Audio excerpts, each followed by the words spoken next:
Ayun mga katropa, grabe, ang lakas ng hangin. Oh, tingnan nyo, paparating na yung bagyo. Baka yung sinampay ko. Kaya mo na, ito naman sila po.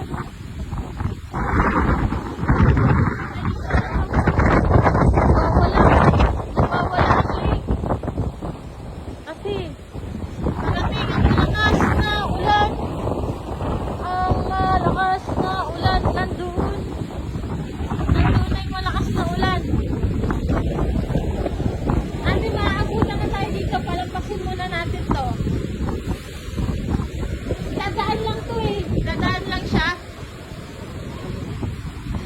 Hindi naman to ano, dadaan lang siya. Hindi po mga katropa. Napakalakas ng hangin. Ayan. Oh, pati yung ibon, di niya alam kung saan siya pupunta. Kawawa naman.